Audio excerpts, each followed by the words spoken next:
Hi, I'm Zibby Owens, and you're listening to Moms Don't Have Time to Read Books.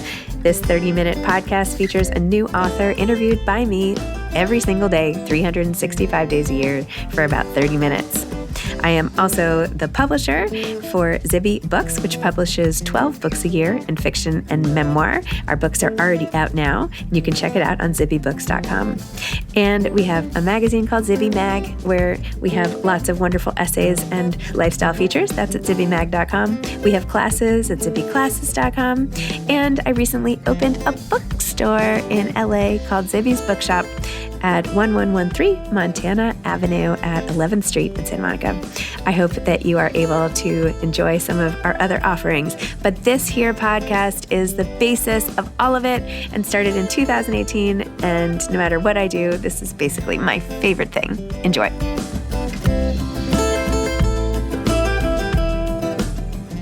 Andrea Dunlop is the author of Women Are the Fiercest Creatures, a novel. And if you can hear my smile as I say this, it is because this is our second Zibby book to be published. It is also the first novel Zibby Books is releasing. That is the publishing company that I started, which started with My What If Year by Alicia Fernandez Miranda. Andrea Dunlop is the author also of We Came Here to Forget, published in 2019, and She Regrets Nothing, 2018, and Losing the Light in 2016. She will publish a work of nonfiction called Nobody Should Believe Me by St. Martin's Press in June of 2023. In addition to her books, she is host and creator of the true crime podcast, Nobody Should Believe Me. I hope you enjoy my conversation with Andrea. I hope you follow her on her tour. It's on zibbybooks.com/Andrea's-launch, or you can just go to Authors and Tour on zibbybooks.com and go to an event. She'll be in New York, New Jersey, Connecticut, Seattle, LA. Go find her, find us, support her, check out the book, and just come along for the ride. It'll be fun. Enjoy our conversation. Welcome, Andrea. Thank you so much for coming on Moms Don't Have Time to Read Books to discuss Women Are the Fiercest Creatures, which just happens to be the first Zibby Books novel. Congratulations. Thank you so much. And congratulations right back at you. You just launched a publishing imprint and a bookstore, and it's just very, very exciting, and it's exciting to be a part of. So thank you for having me on the show. Thank you for publishing my novel. It's been so much fun. I'm so excited. Yeah. Okay. Well, Andrea, why don't you tell listeners what your book is about? And by the way, I watched your interview with the Thursday authors, the interview you did, the 60 seconds, whatever. And I loved the way you described the book where you said, what did you say? Fierce feminist family drama. I think I said fast-paced feminist family drama. Yes, that's even better. Yes. I decided to go for the alliteration. Yeah. No, I loved it. I was like, I literally wrote it down. I was like, why are we not putting that everywhere? That's what we have to be saying.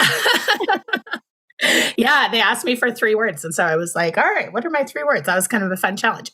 Yes, but Women Are the Fiercest Creatures is the story of 3 women who are sort of what we would think of as the women behind the man of a big tech CEO who's about to take his company public, and whose contributions to the women in the book have made major contributions to this company, but they've basically gone unrecognized. And so this man's past sort of comes to haunt him at the worst possible moment, and the lives of all 3 of these women converge in a pretty dramatic way. So it is about motherhood. It is about technology. It is about being a woman our age. I think sort of a millennial, older millennial, Xennial, if that's what they're calling us, Gen X woman, where, we were really raised to think that we were going to have everything equal. And then maybe that's not exactly how things shook out. Interesting. Okay, tell everybody a little bit more about the 3 women. Okay, so I have 2 main characters who you are hearing the book's perspective from them. So that is Sam Flores Walsh, and she is Mexican-American, incredibly smart, one-time programmer turned fitness guru who now owns her own very successful yoga and fitness studio. And she is a single mom, and she moves to Portside, Washington, which is a fictional town that is somewhat based on the town I live. If people are familiar with Seattle area, I always kind of say I kind of meshed up Edmonds, where I live, in Mercer Island to make Portside, Washington. But she moves to Portside, Washington to open a new fitness studio and to deal with some past business that she's decided it's time to take care of. And my other main character is Anna Sarnoff. She is the ex-wife of the aforementioned tech CEO, whose name is Jake. And she has just had a quick divorce from him, where he did the most cliche thing possible of leaving her for a woman 15 years younger. They have 2 sons together. She has sacrificed really sort of her career and her talents to put into the business that he was building. And she finds herself, post-divorce, still very enmeshed with Jake, in his life and his company, and trying to just sort of figure out where she belongs and how she can best move forward. And then there is also Jake's new wife, his young wife, Jessica, who is pregnant during a lot of the book and has a new baby in part of it. And she is dealing with, being a much younger spouse and dealing with, all of the sort of changes of identity of going through your first pregnancy and postpartum period, which were things that were very much on my mind while I was writing this book, even though I am going through them at a much more senior age than Jessica is. Jessica's like 25. But I was pregnant with my daughter, who is now 4.5, when I started writing this book. And I finished writing it when I was pregnant with my son, who is now 8 months old. I feel like he was just born. That happened like 2 minutes ago. Me too. I think between, and then I always kind of forget. I mean, I don't forget, but there was a whole entire global pandemic in between those pregnancies. So time is warped sort of beyond repair for me at this point, where I'm just like, when did that happen? Where am I? What year is it? So all three of my characters are sort of dealing with motherhood in different ways. So that certainly is a huge theme in the book.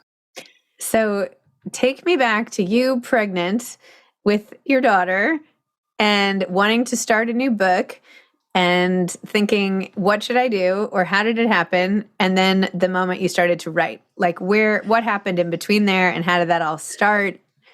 Oh my gosh. I'm trying to remember. Again, it feels like I'm sort of spelunking through like the cave of my memory of the last few years.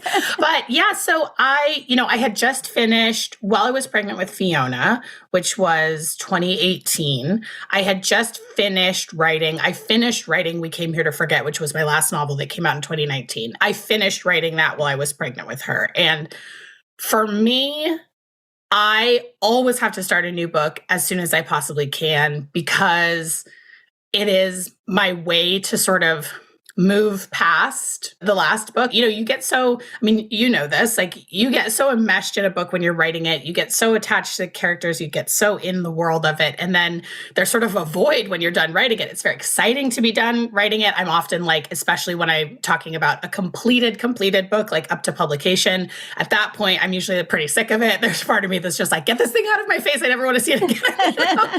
Like I have a little bit of that feeling, but I have that void, and I really love to have something to be working on. And I really have found that as I've gotten into my publishing career, this will be my 4th book coming out in 2 weeks here. And I sometimes really miss before I was ever published, which of course, before I was ever published, all I wanted to do was get a book deal and be a published author. But I think there was something really like, I get nostalgic about sort of writing just for myself and not having all these other, not talking to my agent about it or thinking about deals or like not having the business side sort of encroach on that. And so I think like, I find that if I get a book off and like, okay, that's done, then I have kind of this little window before I have to start thinking about business again. And I really like to start writing while I'm still in that window. And I can just think of it as, this is a book I'm writing and I don't have to think about what's going to happen to it.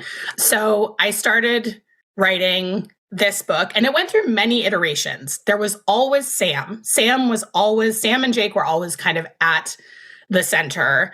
There was like a lot of other characters and sort of different perspectives in there. At one point or another, this went through a lot of revisions, which is pretty typical for me. I tend to write like 100,000 word, bloated first drafts, and then just, cut massive sections and whole characters. And I honestly like that. I like to just let my imagination really like go bonkers and just not think about like, oh, is this really where I want the story to go? I'd be like, maybe not, but maybe I'm telling myself something crucial about where the story is going or is not going, and I just need to write it to see. So that's kind of how I started the book. I knew Sam was going to be a big part of it. I knew she was going to be a mom, and I knew she was like on a mission to deal with some past business. So that's where I started. Love that. Did you always want to be a writer? When did you know you wanted to be a novelist? And take me back there. Oh gosh, I think like 5. I mean, I did always want to be a writer. My mom, my mom always talks about that she would find like, first of all, the way that I played with toys was that they always just started talking to each other and kind of going off on adventures. So I always just clearly had that sort of like narrative running. And she would find, as I got old enough to write, she would just find like little scraps of paper all over the place with like bits of dialogue on them and little scenes. And so and I always loved that part of school where we were writing stories. And so, yeah, I mean, that was just something I was always super drawn to. I mean, I consider myself really, really lucky that I'm here because I didn't really want to do anything else with my life. And I mean, I have now, now I am doing some other stuff with my life. I'm doing some, I'm a podcaster and I'm doing some work around child abuse advocacy, but those are not obviously things that, first of all, podcasting didn't exist when I was a kid, but I mean, those are also very rewarding. But I mean, in terms of like the job that I wanted, this was it. This was always it. That was so cool. Wait, tell everybody more about your podcast. Okay, so my podcast is called Nobody Should Believe Me.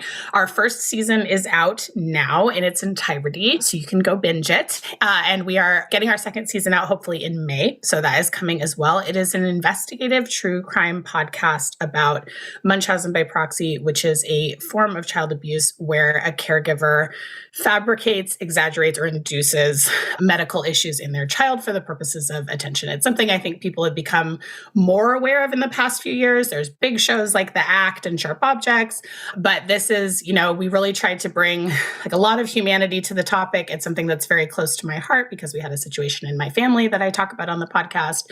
And interestingly, these two projects, the book and the podcast, came together during the same time period. And I think that both of them had a lot to do with me becoming a mother. And, I think like one of the best things that can happen to you as a creative person is to have something that dramatically shifts your perspective. And nothing shifts your perspective like becoming a parent. And so, I mean, at least for me. And so I think that, that has really like, it's interesting how these projects sort of play in to each other, although the other project is, obviously very serious and you're talking about people's real lives. I think like I still tried to bring, I think actually that my experience as a novelist, even though I was a newbie podcaster, really helped me sort of figure out, how to put myself in someone else's shoes, how to be empathetic to people who were opening up to me about the worst thing that ever happened to them. And working on sort of storytelling in that audio format was really, really interesting. So it's been really interesting to work on the two projects simultaneously. And sometimes I think like, did I really need to take all this on when I had two really little kids? But I don't think it happened by accident. I mean, I think that these projects really came from that experience. Can you share a little more about your personal experience with Munchausen-by-proxy? Yes. So I have an older sister who has been investigated twice for Munchausen-by-proxy abuse. She has not been charged with a crime. There is a lot actually that has come up about her case since I started researching the podcast that I'm going to talk about in season 2. But yeah, and we, because of that situation, which was with her younger child, the first time it happened, my entire family is estranged from her for the last 12 years. So that's been a really hard thing. And it took me a very, very long time to be able to talk about it publicly. The first time I ever talked about it publicly was after my last book, We Came Here to Forget, came out because that was partially inspired by my family story. And so I started doing press about it. That's how I met these experts that now I'm on a committee with the American Professional Society on the Abuse of Children. They have a Munchausen-by-proxy committee. I'm on it with a bunch of like experts, and everyone else has a PhD other than me. And so I'm really like, it's taken me in such an interesting path when I started talking about it. And I kept sort of thinking like, okay, I'm just going to talk about this part of it this time, but it's just kind of evolved. And so putting the podcast together and putting that under the world has been a really positive experience. So it's a very negative thing. It's the hardest thing that's ever happened to me in my life. It continues to be the hardest part of my life because it's not really over. And it's been really wonderful to connect with other people who've been through it. Everyone else I've talked to who has a family member or is a survivor was the only, like, that was their first contact. It's like, it's just very, very isolating. It's not something many people think it's rare. It's often described as rare. I have really come to strongly believe that it's not rare from having talked to, all of these experts and just sort of my anecdotal experience of like putting the podcast out and having so many people reach out to me. I think that this phenomenon is happening a lot more than people realize. And so I think, anything I can do to sort of help raise awareness for it and to do it in a really respectful, humane way. A lot of the coverage of cases in the media is problematic, to say the least. You see a lot of cases that are about falsely accused parents, quote, that I have reading them. I have a lot of questions about whether that's true or not, because I know the system is very broken in terms of holding perpetrators accountable. You see a lot of cases about children who die. It is the most deadly form of child abuse, but, obviously we don't want to overfixate on the worst case scenarios because we want people to intervene before that happens. And then, the coverage of these cases often gets very, very caught up in the medical horror of it all, the number of surgeries the child went through, the number of procedures and sort of those really overwhelming and pretty dehumanizing details. A lot of times coverage includes a whole bunch of pictures of the kid in medical settings, which is not a thing that you should put out there without someone's consent, which obviously children can't consent. So it's really like the media coverage around it is so troubling. And I think that's really what pushed me to want to do a podcast about it and have something that I could really put together the way that I thought it should be. And that was really focused on the humanity of everyone involved, including the perpetrator. Like, we talked to a perpetrator in the finale of season 1. That was a really fascinating, disturbing, interesting conversation, but I really these are human beings that go through this.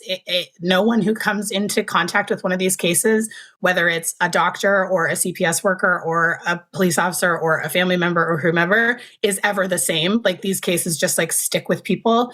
So I really wanted to talk about all of that. And in season 2, we're going to talk to some more survivors. And I'm really excited about that because as I've met some survivors, I've been just blown away by their resilience. And, humans are incredible. They can put themselves back together after the most horrific childhoods, after the most horrific experiences. So it's interesting. It started off in, a dark place, but I think it's also been a really positive thing in my life. Well, thank you for being so open and sharing about that here and everywhere. And, Yeah, thank you for asking. I didn't realize it was so recent that you started sharing about it because you had been sharing when I met you. So anyway. Yeah. I mean, it's sort of, I really thought I'll write this book with We Came Here to Forget. I thought I'll write this book. I'll have my moment of novel catharsis. I mean, if you are a novelist, you are going to write about whatever your big thing is, eventually. And I remember when that idea for that book came, and that was so different than my other books. It just came out. I did not write a bajillion versions of it. It came out and I revised that version of it a bunch of times, but it was very different. And I just thought, okay, I guess I'm doing this now. I guess this is the time, and it was because we were thinking about having children. And I, was like, okay, it's time to deal with my big family demons. And I kind of thought, I'll write this. I'll try and make it, it's obviously want to make it a good novel and readable and fast-paced and all those things I like to bring to my novels, but I'll have my sort of catharsis in my moment. I'll try and raise some awareness about this, and that will be it. I will be done with this. I will put this away. I will put it in a box. And that's not what happened. And so I think everything that's happened since then has sort of happened one thing at a time. I met this person, I met this other person, and these all came together. So that's always sort of something that makes you feel like you're on the right track.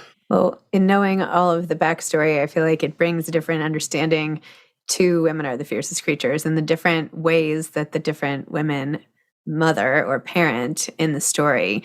And I'm wondering, is there some message with each parent, each woman that you're trying to get at, or is it overall more an examination of the different ways that we all can muddle through, and what are some of the takeaways about parenthood that come out of the book for you, or that you intended to put in? Yeah, I think for me, we have a real hard time in this culture seeing mothers as human beings with all of their, flaws and good qualities. And, I mean, this obviously is in a lot of your work too. It's like there's such a standard of sort of perfect motherhood, right? And like, if you're a stay-at-home mom, then everyone's condescending to you. And if you're a working mom, then everyone makes you feel guilty about being away from your children. And it's like, there's just literally no way to win. It's like, don't try because there's no way to win. And so I think, you see like all three characters who are moms in the book, and actually even four, like, because there's Jake's mom too, right? And like, she's making some questionable choices, but like, like also is trying her best. And I think like, that is what I think like all of the women who are mothers in the book are trying their best. And trying their best in a society that doesn't support them and doesn't really respect them. And I think like one thing that really came through to me when I was pregnant and postpartum and just really having my first experiences with mothers is like, wow, people talk to you like you're a child when you're pregnant and when you're a first mother. And I'm like, I just brought a human onto this earth. This is the most grown-up thing I have ever done. Like, I have never been more of a grown-up than I am right now. I just took responsibility for someone else's entire being. Why are you talking to me like I'm 5? Like, and there's just I don't know, people are so strange about it, and they sort of treat you like you're fragile, and it doesn't make any sense. I mean, because like it is a fearsome thing for me, and it's sort of like, everyone has different experiences with childbirth. My experiences with childbirth were really positive. And I think that is sort of where like some of the energy of this book came from, of like that, that fierceness. I was just like, oh, holy cow. Like men don't even know what goes on here. And, like this is such a powerful thing to go through. And yeah. And then sort of like you go through all that, and then you get treated worse, and then on the other hand, it's also like, I think a huge theme of the book is the way that we treat working dads, a phrase no one ever uses, like differently than working moms, right? So it's like, I think I thought a lot about two entrepreneurs that are famously bad fathers. Forget their names. No, Steve Jobs, if you've ever heard of him, and and Elon Musk, right? I mean, I think Steve Jobs, like he let his daughter grow up in poverty. She wrote a memoir about it. It's a very good memoir, actually. And what is the name? Do you remember the name of her memoir? Not called like. I want to say Small Fry. I almost called it Sweet Pea. Small Jobs, but I'm like, that's not what it was. Small Fry. It's good. It's very well written. And then, Elon Musk is just like sort of famous for like, having all these kids with all these different women. And like, can you imagine if a female entrepreneur did, or a female anyone did either of those things? That is the only thing people would ever talk about ever again. And like with them, it's kind of an asterisk, right? It's always an asterisk. It's like whatever they're doing in their work, and look at them, they're inventing, and like people, love them or hate them for like their personalities and whatever. But the fact that it's like, if you are, I think women should be, it's not that I don't think women should be judged on how they parent, right? Because I think like we're judged too harshly on how we parent. I think that it is a huge responsibility. And if you are going to be a parent, nothing says more about your character than how you treat your children. I think that's fundamentally true.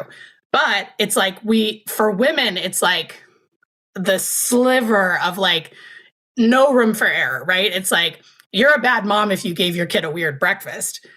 And somehow you're a bad dad only if you like completely abandon your children. And even then people like, maybe don't care that much if you do something else cool. So I think like that double standard is really like came into focus for me. And, also like I thought a lot about entrepreneurship while I was writing this book, which I think is something that is a very like, it's a very strong American obsession. You know, my dad is from another country. He's British, and he's a successful entrepreneur. And it's like a real type of person, I say, as I'm talking to, you know, you entrepreneur yourself. But I mean, it sort of takes this huge drive, and it takes up a lot of space. And a huge part of the reason that he was able to be successful was because of my mom, and because she was, and theirs was not a toxic dynamic like the ones in the book. It was a dynamic that worked really well for them.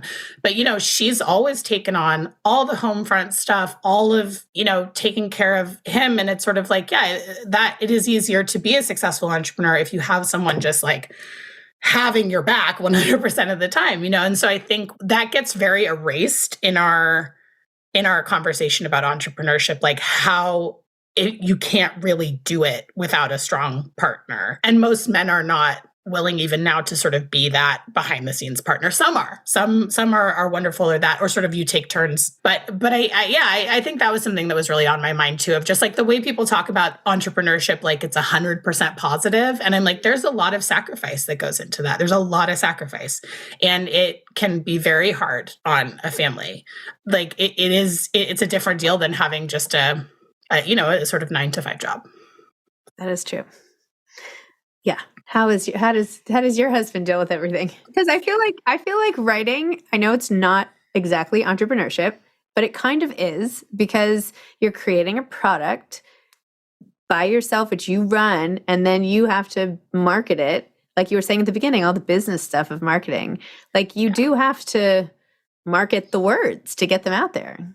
Yeah, it's funny. It's sort of somewhere between like owning a company and having a job that you go to, right? I mean, yeah. I think for me, the sweet spot is that I want to work for myself, and I don't really want anyone else's livelihood to depend on me. And I don't really want to do like a lot of managing or a lot of meetings or like that kind of thing. So I think like that to me is right. Kind of a distinct difference. You're right. Yeah. But I mean, no, to your point, like it is a demanding career, especially as I've had sort of these things closer together. And, you know, this year, like I've been working on a nonfiction book and had this and had the podcast, and now we have 2 kids. And, you know, my husband he works a full-time demanding job as well. He's a mechanical engineer at a space company, and he's an amazing partner. I mean, I'm fully like could never do it if I had a husband that didn't think it was also his job to help out with. I mean, my husband keeps the trains running around here. I mean, I will fully cop to like my husband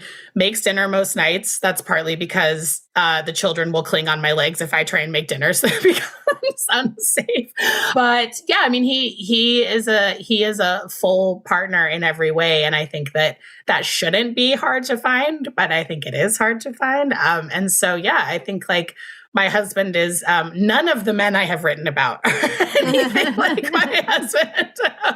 But yeah, he's, you know, and it's hard. I mean, I think just the full plate of having 2 working parents is really challenging, especially when you have 2 little kids. And we are really lucky also because we have family close by. So we have a lot of people around to pinch hit. So we're very lucky, and it's unfortunate that there is absolutely no safety net in this country other than that. Like I saw something the other day where like some internet meme where someone said, "Oh, the only true parenting hack is living close to grandparents," and I was like, "That's it. That's right." It is definitely helpful to have active grandparents in the area. Okay, so when you think of a fierce woman in this way, women are the fiercest creatures. What does that mean to you? Oh, what a good question. I think in this way, and like the things that Anna and Sam in particular, and Jess are striving for in this book is to be self-actualized. I think from the moment that you become a mother, and I think like fathers experience this also, or, you know, non-birthing partners, like just if you're not the one in the couple that actually gives birth and is doing the mother role, I should say, to sort of be, you know, include all couples in that. It's a huge shift in your identity, but I think it's very like when it is happening in your body, to your body, going through breastfeeding, going through that, you know, recovery period, like it is such a profound, it feels like your identity is sort of in danger almost when you become a mother. Like it sort of feels like it's being snatched away from you in little bits. And if you're not careful, it'll just disappear. I mean, I really felt like I was like, this is the most beautiful thing I've ever been through. I love my kids so much. It's like this just complete, all encompassing, all the cheesy things people say about like, oh my God, you just have never felt love like that. And it's so, I think it's almost because of that you're just like, oh, I could just disappear into this and absolutely lose myself in both the enormity of the feelings about this and also just the day-to-day tasks of like being a mom. You could just completely, yourself could just get completely blown apart, and society would kind of condone that. I mean, society would do nothing to be like, no, you need to, whatever. And so I think for me, that meant continuing to work and sort of staying attached to my work. And so even though it's been stressful to have these projects so close around pregnancy, it's also been psychologically, I think, helpful.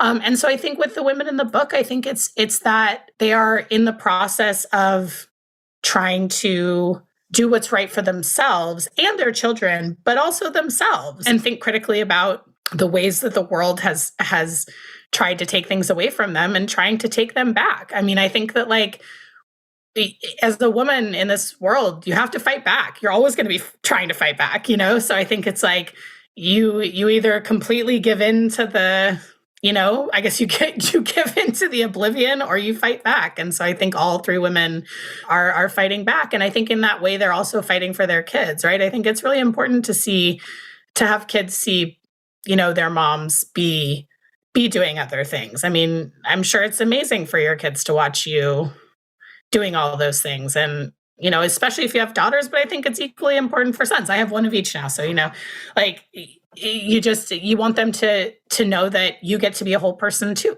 Very true. Well said. Andrea, this is so great. I'm sure this is the first of many conversations we're going to be having in the near future about the book.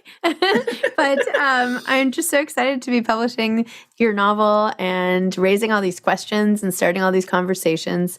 And yeah, just being a part of the dialogue of what it means to contribute and how to be acknowledged and how to be a mom and how to be a working woman and also a parent and all the things that so many of us juggle all the time. And I think your book really makes people think, really makes me think, it will make readers think, in addition to just being a delicious, sort of fast-paced, fabulous read. So I'll add another F for fabulous at the end. Thank you. All the Fs. Fierce and fabulous and fun and fast-paced and feminist. And yeah, thank you. Yeah, thank you so much. And yeah, I mean, and honestly, as a novelist, I feel like writing a book that people want to read and have fun reading and keep the pages turning is my first job always. Like, I think it's like, as much as I want people to take my work seriously and think deep thoughts, like if all this book is to you is like a very nice little respite away from your life, then that is good too. Yes. I think like that is one of the best things books can do for a person, is just like take you away for a minute. So totally. Calgon, take me away. Okay. You probably don't know what I'm talking about. All right. Anyway. All right. Thanks, Andrea. And yay, more to come. Awesome. Thank you so much, Zibby. Thank you. Bye. Oh, this was so much fun. Thank you. All right. Thanks. Okay. Bye. Thanks for listening to this episode of Moms Don't Have Time to Read Books. Don't forget to follow me on Instagram at Zibby Owens and at Moms Don't Have Time to Read Books. Also sign up for my newsletter at zibbyowens.com and sign up for my virtual book club and meet lots of authors on Zoom every other week. Thanks so much to Steve and Ryan at Texture Sound for the sound editing. And thank you to Morning Moon Productions for providing this fantastic intro and outro music.